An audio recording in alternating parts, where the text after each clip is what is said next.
Hey, my friends, we will be right back to the show. But I have a question for you. Are you struggling with the impact of childhood trauma? Well, know that you're not alone. I'm here to let you know that I'm starting a brand new weekly coaching group that includes a year of life coaching, accountability, support, habit and goal setting, and more. I'm starting a waitlist for the group right now, and I'm only taking a handful of people. And I'll let you know that through this personalized coaching, we'll work together to help you understand how your childhood trauma has shaped your beliefs, behaviors, emotions, and will help you create a roadmap for healing and growth. Right now, you can schedule an absolutely free coaching session with me and get put on the wait list if you go to thinkunbroken.com.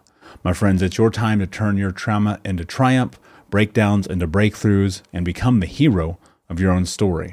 And I'm here to support you in doing that. Just go to thinkunbroken.com to register for a free coaching call with me and to get put on the wait list for the brand new weekly coaching program. Hey, my friends, we will be right back to the show. But I have a question for you. Are you struggling with the impact of childhood trauma? Well, know that you're not alone. I'm here to let you know that I'm starting a brand new weekly coaching group that includes a year of life coaching, accountability, support, habit and goal setting, and more. I'm starting a waitlist for the group right now, and I'm only taking a handful of people. And I'll let you know that through this personalized coaching, we'll work together to help you understand how your childhood trauma has shaped your beliefs, behaviors, emotions, and will help you create a roadmap for healing and growth. Right now, you can schedule an absolutely free coaching session with me and get put on the wait list if you go to thinkunbroken.com. My friends, it's your time to turn your trauma into triumph, breakdowns into breakthroughs, and become the hero of your own story. And I'm here to support you in doing that. Just go to thinkunbroken.com to register for a free coaching call with me and to get put on the wait list for the brand new weekly coaching program. You're listening to the Think Unbroken podcast, and I'm your host, Michael Unbroken. I'm an author, speaker, coach, and advocate for adult survivors of childhood trauma and abuse. In this podcast, you will learn how to transform your trauma into triumph, turn breakdowns into breakthroughs, and go from victim to being the hero of your own story. You can learn more at thinkunbrokenpodcast.com, and of course, check us out on Apple Podcasts and Spotify at Think Unbroken Podcast. What is it like for you when you're like, I have to do this anyway, despite the fear, despite the limitations, despite the thing that your dad did? Like, how do you actually pull yourself through that moment of stuckness? I think it comes down to shifting the relationship to that experience. And I'm grateful because I didn't have that breakthrough moment of realizing, man, the reason that I am the person I am today, the reason that I have the desire, that I have the inspiration, that I've been able to live the life and create, all the memories and experiences and all the success that I've been able to create in these last 6, 7, 8 years is because of my dad. So I believe that if you're blaming, whether it's your dad in this scenario or anyone, your childhood, your environment, if you're blaming them for all that they created in your life, you also have to blame them for all the good that you've created in your life. You can't just blame someone for all the negative, because in any scenario, there's always duality to a situation. There's always positive and there's always negative.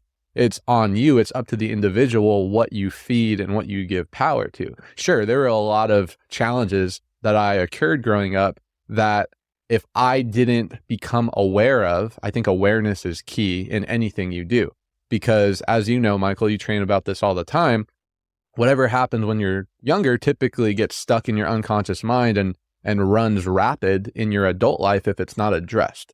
So I believe the first thing is you need to bring awareness to why am I doing the things I am today? Why am I the person I am today? Why am I timid in situations? Why am I scared to be successful? Why do I continue to attract the same partner, the same business opportunity, the same negative scenario in my life? And when you can trace that back to a certain moment, for me, it was my dad and multiple situations, you put awareness on that situation, and then you can look at it from an objective standpoint. Because when you're in the emotion, when you're in the muck, it's very hard to have that objective higher perspective to be able to make moves and shift the relationship. So put awareness on it, delete the power, reduce the power that it has above you, and then shift the relationship that you have with it.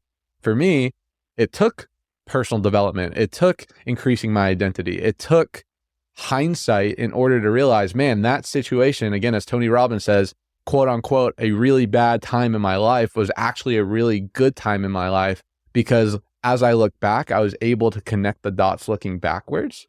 And I realized, man, the reason I am the person I am today is because of that scenario. And that decision led me to this decision, led me to this decision that eventually led me to the person I am today. So to answer your question, I believe it comes down to putting awareness on it, shifting the relationship that you have with that, and not just blaming that situation, experience, or individual for the bad. You also have to blame them from the good and choose to pull from that, not the negative.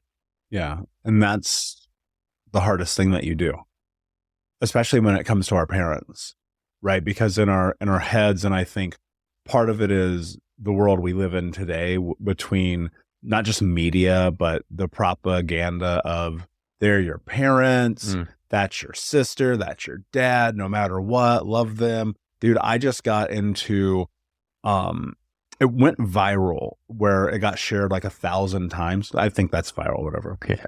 And I had posted and I'd written about setting this boundary with my mother and removing her from my life when I was 18. I think I've shared this story with you. Obviously, Unbroken Nation, you guys have heard this a million times, but it was incredible to watch the comment section of this post where people were so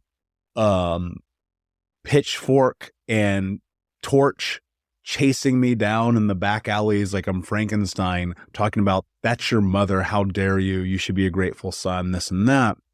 And my thought process in it being like, no, I shifted my reality with an experience that was not for the betterment of my future. And making a decision and saying, I'm actually going to remove my mother from my life, connecting dots, right? If I go back, mother cuts my finger off, drug addict, alcoholic, makes us be homeless, chooses drugs and alcohol over her own children, blah, blah, blah, blah, blah, blah, right? 18 years old, attacks me. I go, no more, I'm done. Fast forward 20 years later, here I am sitting with you. Impossible for us to have this conversation without connecting those dots. And so, and I agree with you entirely. And this is one of the hardest things that you will ever wrap your head around, is how can I assess and acknowledge that the reason that I'm successful is the same reason for a long period that I wasn't. And that's scary. And there's also some responsibility for self. Know thyself, I think, is the cornerstone of this whole game. All of it, everything is like, can you look at the mirror, acknowledge who you are, and be like, this is who I am because of those experiences. And I don't think it's easy to just have these narrative shifts. Even with coaches and mentors, and you and I share many of the similar coaches in our life and in our experiences. And even still, even with the work that I do, even 13 years into this game, I'm still creating shifts. What I'm curious about now for you is, like, as you're looking at your life through a different scope, heading into a milestone birthday in your life and looking at some of the success you've been able to create, how do you, let me re-ask this question. What are the scenarios and the situations that you're looking at and assessing on a daily basis through the scope of, that's who I used to be, this is who I want to be, but this is where I am?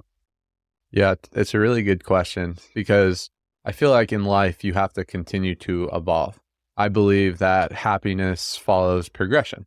Doesn't matter what you're doing in life, as long as you are progressing in something that you believe in, you are by definition happy. So you also have to realize that in order to create a new you, in a sense, you have to give up the old you. In order to create a new story for your life, you have to let go of the story that you continue to tell yourself on why you can't be X, Y, and Z. So I use my past, I use my environment that I grew up in as something to continue to fuel me. So a couple different pieces on this. A lot of people ask me, hey, Stephen, how are you so motivated? How do you stay so inspired? How do you stay so focused? Because in my business, it's very easy to get complacent. It's very easy to drift. It's very easy to lose purpose and lose fat. A lot of people ask me, hey, Steven, you bought your parents a house. Hey, you did this, you retired them. How do you still stay successful? Or how do you still stay, motivated? For me, I have to continue to evolve my why and the reason why I do what I do. If you accomplish a big why for you, Michael, a successful coach, a successful podcaster, I'm sure this was once a dream of yours that you once accomplished. The challenge with most people is once you accomplish a big dream, a big goal, a big why, a lot of people, they fall off their horse because they did the thing that they once imagined that they can never do. So you have to continue to evolve your why. But for me, I actually still leverage my past and my fear to keep me inspired and motivated because I'm trying to create so much distance from the person that I used to be and today. And I know that if I stop focusing on the things that keep me fired up, if I stop focusing on my progression, my goals, becoming a better person, and I'm not talking monetary goals, I'm talking how to be a better son, how to be a better boyfriend, how to be a better communicator, how to be a better contributor to society. If I stop focusing on that, I believe that I am starting to regress back to the person that I used to be. So one, I want to create as much distance from my old identity, my old life, the self-conscious, low self-esteem, cared about what everyone thought about him, broken family. I want to create as much distance from that individual as possible. And I do that by continuing to focus on the thing that I know is going to progress me into the new version of myself. This is where I'm leading. Like, where does it, like, how are you able to do this? Because people ask me all the time, and my answer is very simple. I'm like, I just refuse to not do it. I don't know what else to do other than to just keep going forward. Yeah. I'm sure, like, where does that aspect of, like, I'm actually going to do it? Because a lot of people have the conversation in their head. Yeah. 2% of people take the action. Yeah, I guess like you, I don't know how not to, because as a kid, I didn't have the option. I didn't have the option to say, I don't want to experience this. I don't want this to happen. There was no option. And so like you said, on days when you don't want to do or days when you don't want to, the place we came from really turns down the volume and what other people find really stressful. True. And so for me, I really operate at my best in turmoil. When people are freaking out and going wrong, I'm locked in. I'm at my best. That may not be the healthiest thing. It has served me very well, but because I would equate it to almost like PTSD, which I'm sure I had for sure in hindsight. 100%. 100%. I remember like symptoms and telling like doctors, and they didn't know what the hell it was. I thought something was wrong with me. Sounds that were soft being really loud, and I'm in class and you become overwhelmed, and no one knew what it was because no one knew what was going on. But yeah, I think that's what it comes from. I never had an option as a child. So as an adult, you just do it. And there are days today, even not today, but there are days in my life still where, like you said, sometimes you get overwhelmed, sometimes you get stressed out, but I've still got that in me that, okay, I don't have that option. You just kind of keep pushing through. And that's not the greatest explanation. People are like, okay, well, how do I apply that to my life? I don't necessarily have that answer. But like you, that's really the best answer I can give. Yeah. Yeah. I don't know how to apply it to my life other than applying it to my life. That's right. And it's like, I'll sit, and I think one of the things that's been really beneficial for me is like the journal. I mean, it's my best friend, and I sit and I write all the time. I'm a writer first. Before the podcast, before the coaching, I was writing books, right? And I was writing blogs, and I was writing, to myself. And even as a kid, it was like my mechanism. And it's like, I just kind of like look at a potential of a future, right? I'm big on visualization. Agreed. Me too. And I just look at it, I go, okay, I'll give you a great example of this. So, and I've shared this story before, but people who haven't heard this will understand. 3 years ago, Grant Cardone invested into Think Unbroken. Grant Cardone does not give people money. I would agree. Right? I would agree. And what happened, Derik, is I had to go in front of 10,000 people and pitch in a Shark Tank style environment, competing against 10 other companies. I crushed every single one of them, of course, because I had seen it in my head 100,000 times. Sure. That moment. Yep. But people see that moment, and it's almost like they're terrified of it. Yes. They're terrified of the potential. Because here's how I think about life. Life is all about like closing the gap in your identity. Here's who you are today. here's the person that you want to be. And everything in between is the mindset shifts, the actions, the showing up, the doing it when you're scared, the having a good community, working hard, showing up, the whole nine.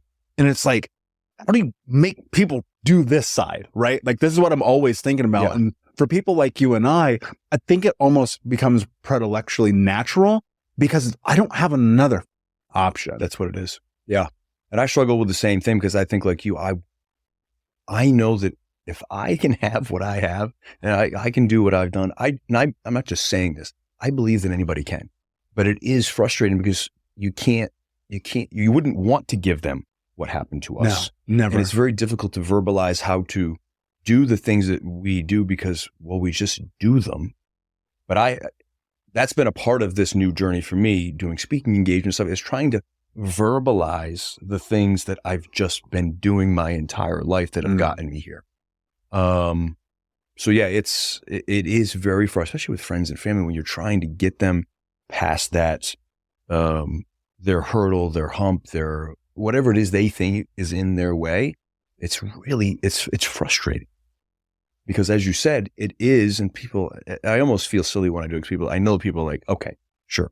It really is as easy as, I'm a huge visualization, same thing. Anytime I'm going to get on stage, anything I've got something up, I've already done it, like you said, 100 times. I've already seen the people clap. Like my subconscious already has done it, knows the outcome. And then I'm almost on autopilot because it's almost like watching a movie. And so, but if you try to explain that to other people, like, I have a real time. I'm having a thought that I think you're connecting dots that I've never connected about why visualization works for me.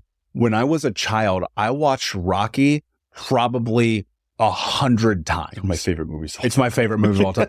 It's tied with The Matrix, right? Yeah. But I would watch Rocky all the time, because it always came on like regular TV, and like you'd have to sit through the commercials and all that. But I always just envisioned myself like being Rocky. Sure, always. Do you think that, I've never put this together, but I'm curious. Do you think that like that childlike imagination of seeing shows like The Lifestyle of the Rich and Famous, etc., like made you more imaginative? 100%. TV raised me. Same. I mean, TV raised me for sure.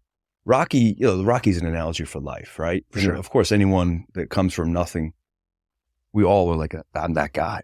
I'm getting the beat out of me, but I'm going to keep getting up. Right. And then eventually he beats Apollo. I mean, it's what our life was. Right. But yes, I believe 100% that the TV was and created, like you said, a massive imagination in me. And so even as my grandmother on the other side, until she passed a couple of years ago, used to always tell the story that when I came over, I would pronounce to everyone on that side of the family, and this is like 7, 8 years old, I'm going to be a multimillionaire. Listen to this. I'm going to be a multimillionaire. I'm going to move to Florida, which I did do, and do all these things. And of course, people, and my grandmother always found it fascinating. And then, of course, it ended up happening the day. So I turned 22. I got and went to Florida, which is 21 years ago. People are like, you going to retire? They're going to move to Florida at 22 years old. Like, what the hell are you doing? But it was all because, I swear to God, I had that image in my head. And if I think back to like Lifestyles Rich and Famous, it wasn't Florida. It was probably LA, but I saw palm trees and I'm like, that's Florida. Yeah. That's where rich people go. That's what I'm doing. And I did. Yeah. And actually, it's funny. It's so funny you said that, because tomorrow, a big part of the opening part of my speech is encouraging people to think like a kid again. Like what? I love that. We, as kids, anything was possible. We always asked why. We always asked what if. We wanted to do all these massive things. And then this horrible thing happens. Everyone tells you you're being silly. Everyone tells you it's not going to happen. Conform, stay under the radar, shrink your goals, all of this. That never happened to me. I'm still as inquisitive and creative and actually delusional as I was when I was 8 years old. And that's a good trait. Yeah. Because otherwise you're part of the herd, man. I agree. Well, but it's safe, man. Yeah. You look at the Maslow's hierarchy of needs. Look at Tony Robbins' 6 needs for human life. Like, they're basically the same thing, right? But you look at it and like comfort equals safety, right? Ultimately, and with most people, it ends up in unhappiness. What I'm wondering is for people who may sit and hear this and like, cool, I want to be the person to listen and support, or I want to be vulnerable on the other side and have that conversation, but we've not really been given these tools. Like, what are some things that people can start to use immediately? Because what came to mind as you said that is I thought to myself, you rewind my life a decade plus, that kind of step into vulnerability or holding space for someone would make me feel shame or guilt about taking up their emotional energy. And I think that probably holds true for a lot of people. Yeah. I think if you're someone who really wants to try being more vulnerable with someone in your life, you can start the conversation by saying, hey, this is really hard for me. I don't have a lot of practice doing this. And what I want right now is for you to just listen. So they know from the beginning, this is what I want right now. Do you think you can do that? Ask them. Do you think you could do that? Can you just listen? I want to share this with you. This is really hard for me. Most people will say, yeah, I can just listen. Right? And that's where you can start. And it usually brings people much closer together. Oh, I didn't know that about you. Wow. Thank you for telling me. And most people feel really honored. We'll be right back to the show. But before we do, I want to tell you about today's sponsor, factormeals.com, where if you go to factormeals.com/unbroken50 and use the code unbroken50, you can get 50% off your first order. That's factormeals.com/unbroken50. If you're like me and you are a person who is busy trying to create a life, heal, work on their health, wealth, and relationships, and not to mention deal with the day-to-days of normal life, you do not have time to be going to the grocery store and trying to figure out what you're going to cook every single day of the week. In fact, one time I did the math and I realized I was spending over 15 hours a week at the grocery store and cooking. When I added Factor, I got to use that time for myself, for my family, for my friends, for my community, and for my business. And so if you're in the place where you need some more support in the kitchen, head to factormeals.com/unbroken50 and use the code unbroken50 to get 50% off. That you are willing to open up to them, that you trust them. You have that much trust in that person and in their ability to be there for you and for this relationship. So you want to choose your audience well. I always say that to people. Don't try this with someone who always breaks your boundaries. Don't try this with someone who will always like put the criticism in there no matter what you ask. Do this with someone you really trust and start there. If on the other side of it, you want to learn how to be a better listener, again, just ask them that question at the beginning. Hey, I really want to be here for you. How can I be here for you right now? Drilling down into this a little bit more, thinking of it from the perspective of a relationship, right? We, generally speaking, when in a intimate relationship with someone, will often view them as this is the person who I am closest to in my life. And I will say this from my own perspective, when in a relationship and with someone, I want to be able to step into deep vulnerability with them in a healthy way to reciprocate compassion, grace, all of the things that we need. And I know from past experience, it's very much different for me now, but in the past, I would always have this feeling or this sensation, just massive flooding of guilt around this idea that, and I'll put it in the context of being a man, and this may apply to women as well, feeling like if I share this thing of great darkness or vulnerability, they will see me as weak. They will see me as not strong, as being not fit or suitable to be their partner. And I know that happens for many people. And so I'm wondering for folks who are like, I want to share an intimate detail of my life with my partner. Maybe we've been together 5 years or 15 years, and it's something I've never told them. And I know that I need to tell them because it keeps me awake at night and I can't sleep and it's driving me crazy. I'm pulling my hair out. How do they do that? I think that's such a paradox that people are worried that they'll come across as weak by sharing something vulnerable. And it takes so much strength and courage and bravery to do that. So the people who are actually able to share those things are very, very strong.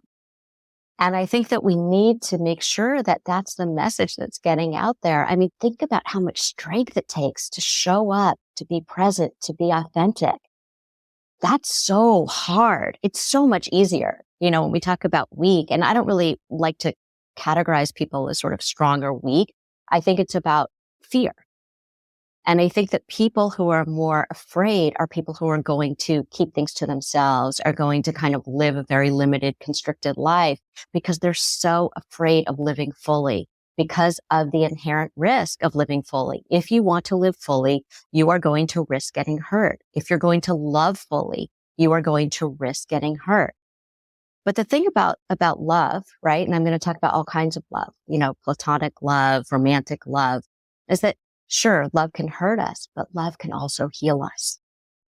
And if you don't show up, you will never see how love can heal you. It's powerful. How does love heal you?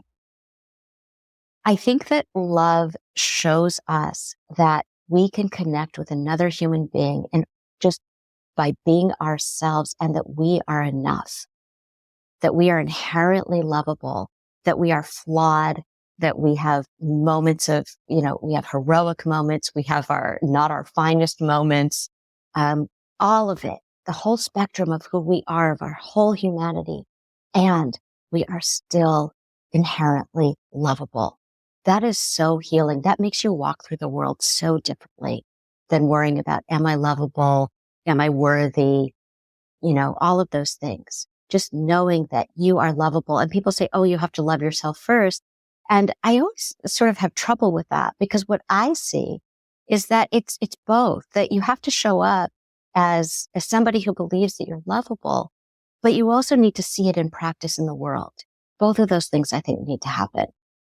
Yeah, there's definitely a parallel track, right? And as you're going through it, it's interesting to me because it's like a mirror. And I've been thinking about this a lot lately.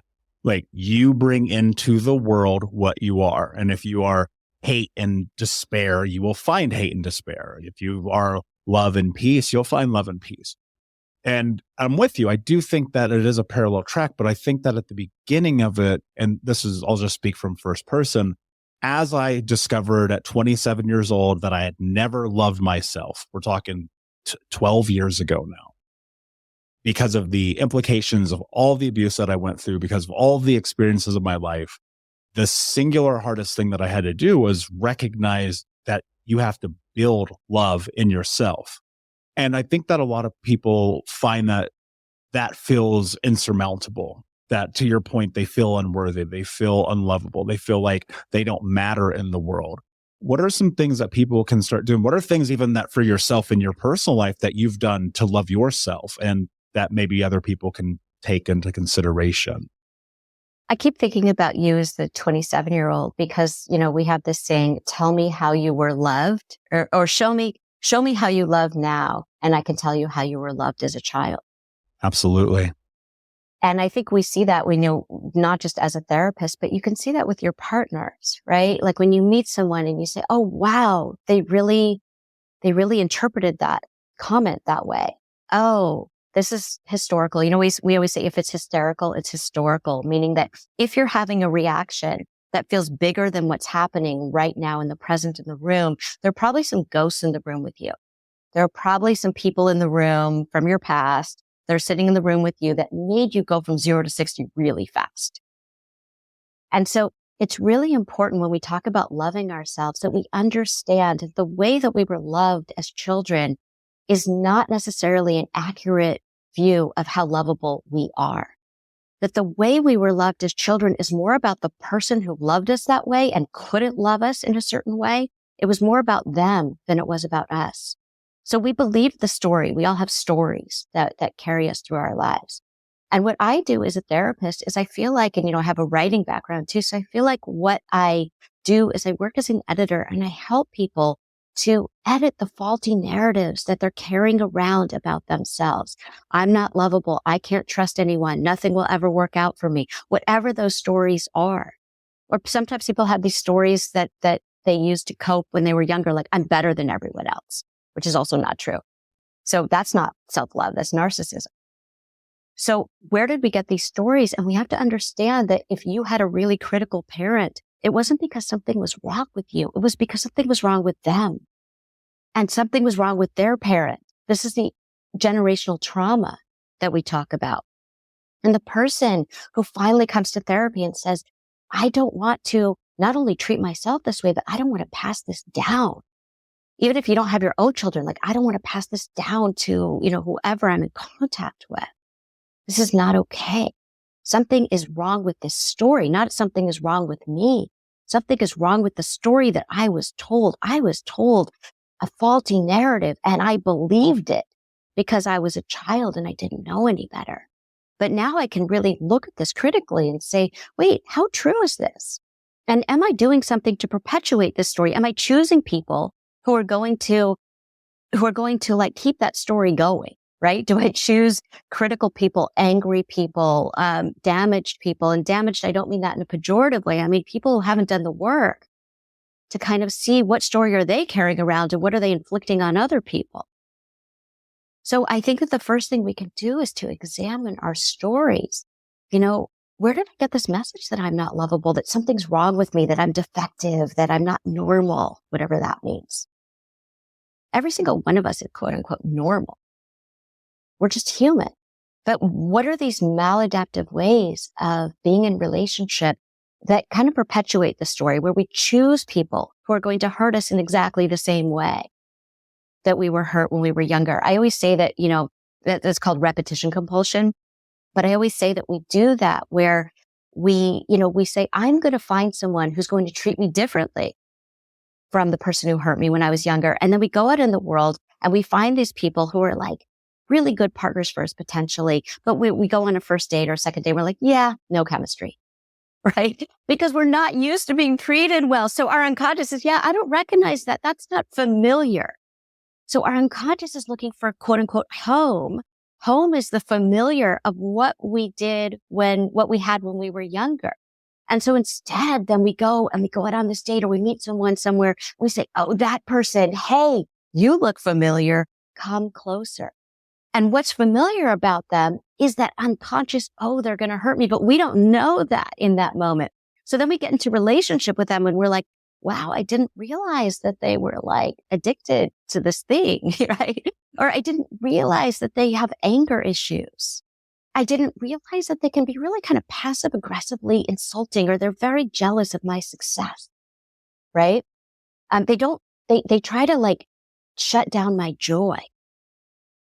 Oh, that feels really familiar. And then like, why are, all men are like that. All women are like that. All women are crazy. All men are controlling. And it's like, no. You're choosing people who are like that person who raised you with that model. So we have to do the work. That's where the work comes in therapy is, and maybe you should talk to someone. In my book, there's a woman just like that. And she has this idea that the problem is out there. The problem is with other people. And it's not about who she's choosing. And we come to realize, hey, it is about who you're choosing. And wow, when you start really repairing your relationship with yourself and setting boundaries with your parents and understanding more about what was them and what was you. Now, when you go on that date with someone who's healthy, you're like, oh, I'm interested in that person. What was it? Health at every size. What was the lead up to that? Were you cognizant that something was wrong? And if so, what are those telltale signs and what became the indicators for you? And I have been on both sides of that scale. Like, even though I could, diet and restrict and binge, there was absolutely that typical roller coaster of going on that other side. And what really was the precipice is that I just always, having shifted careers later in life, it was part of me is always needing to learn, always knowing that there's something else out there. And because of that, somebody had shared this book and I devoured it. Like all of a sudden, the diet rules, because we are taught that the diet knows best. So we have this diet that millions of people are following. And then we are told over and over and over again. So when you hear things over and over again, we believe them to be true. So often what happens is that people will say to me, well, I'm so out of control when I'm off of my diet. I don't know what to do. I feel awful, because they're going from restriction to binge. So they don't understand that it may not be about that particular food. It may be about the quantity of food. It might be how they're using that food. What is their stress? What is their emotions? Because all of these things go into it. So when we are talking about that, how does food make you feel? There's a concept, there's a principle in the practice of intuitive eating called giving yourself permission to eat food. When we don't have permission to eat food, what happens is that we go into that Last Supper type of mentality. And that Last Supper mentality is, I broke my diet. I'm going to eat all of these things, which could be an entire gallon of ice cream. It could be an entire bag of chocolate chip cookies. And I'm going to stop at 11:59 and 59 seconds, because tomorrow morning when I wake up, I'm going to go on my diet, or it's New Year's Day, or it's Monday, whatever it is. And then we think that these foods make us feel bad. When you learn to give yourself permission to have food, you go through a process called habituation, where you have, when you're not starving, when you're not stuffed, when you are present, let's say that it's ice cream. Nobody else is around. This is between you and your food. You're not hiding in the pantry. You're going to take out your ice cream. You're going to put it in your bowl. You're going to sit. You're going to be present with that food. And you're going to start to notice, how do you feel while you're going through this eating experience? And you can eat as much as you want. So chances are you're going to eat the full thing for the first 3, 4, 5 days, maybe even the first week. When you know that you can have it tomorrow, all of a sudden you don't have to finish it. You don't have to be part of that clean plate club. It changes how you respond and how you respect your food and your body. So that if I have a handful of M&Ms, big deal. It doesn't matter. If I eat the 2-pound bag, I'm going to feel awful. Yeah. Noticing that process. How do you feel with your hunger? What do you notice as you shift? When do you hit full? When do you fit over full? When you go to overfull, asking those questions, what am I feeling? What do I need? Is this food still serving me? Learning to have that pause, which you have learned to do so well. And sometimes you get it right and sometimes you don't. With the practice of intuitive eating, you cannot fail it. It's not like a diet where you are on it or off of it. Every eating experience is an opportunity to learn and to see what you can discover about yourself. And we all make mistakes. No, there is no perfection in this world, and certainly not with our relationship to food and body. Yeah, definitely. In this, I'm wondering, like, what was the mindset shift for you? What was actually happening in real time in your life personally as you were starting to step into this new version of Lisa? It was really scary. It's exciting and freeing and really scary. And I'm very fortunate that my partner, who I've now been with for 11 years, versus my ex-husband, who is very body conscious. And we would have lots of conversations or commentary about me not eating, always, torturing a waitress, having a very challenging relationship on how much food I would eat or not eat, and always creating special meals. And even to the fact where when I met his parents, they were concerned that I had an eating disorder, and I kind of blew it off. How could that be? I eat all these healthy, nutritious foods.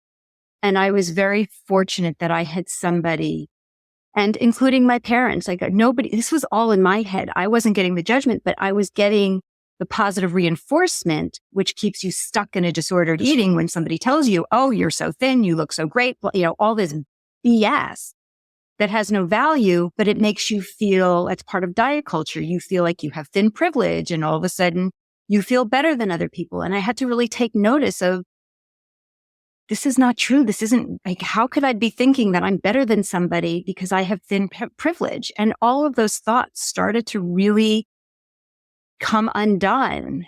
And I started to, it was scary to start to eat again and to start to eat in front of other people. It's one thing when you are dieting and you're known for the person who can restrict and deprive, doesn't mean that I didn't go into the pantry and still eat. I was always on the borderline of how much could I eat, where you wouldn't notice the difference, but I would make sure that I was checking and balancing on that scale. And, if it went up an ounce, I made sure that I shut my mouth that day.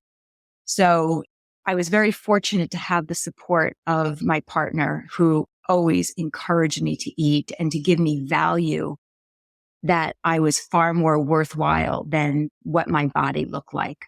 And part of my challenge growing up is that I have a brother who is extraordinarily intellectual, competitive. And he was known, he is a world-class doctor, and it all got wound up in, if I couldn't be this, if I couldn't have that same level of intellectual abilities, then at least I could do this really well. And it all started to unravel. And my partner is an MIT PhD guy. I mean, he's brilliant. And to be seen as somebody who has a brain and a body, and that it is a full person package and is not about what I look like or the size of my thighs. And all those things that I thought were so important started to unravel. Thank you so much for listening to Think Unbroken. Please share this episode with someone who could use it and help us move forward in our mission of ending generational trauma in our lifetime. And if you would, please take 5 seconds to pop on iTunes or Spotify, hit that 5-star, leave a review, and you can also reach out to us on social at Michael Unbroken or at Think Unbroken. And of course, you can check out our YouTube channel at Think Unbroken. Thank you for being a part of Unbroken Nation, my friends, and until next time, be unbroken. Hey, my friends, we will be right back to the show, but I have a question for you. Are you struggling with the impact of childhood trauma? Well, know that you're not alone. I'm here to let you know that I'm starting a brand new weekly coaching group that includes a year of live coaching, accountability, support, habit and goal setting, and more. I'm starting a waitlist for the group right now, and I'm only taking a handful of people. And I'll let you know that through this personalized coaching, we'll work together to help you understand how your childhood trauma has shaped your beliefs, behaviors, emotions, and will help you create a roadmap for healing and growth. Right now, you can schedule an absolutely free coaching session with me and get put on the wait list if you go to thinkunbroken.com. My friends, it's your time to turn your trauma into triumph, breakdowns into breakthroughs, and become the hero of your own story. And I'm here to support you in doing that. Just go to thinkunbroken.com to register for a free coaching call with me and to get put on the wait list for the brand new weekly coaching program.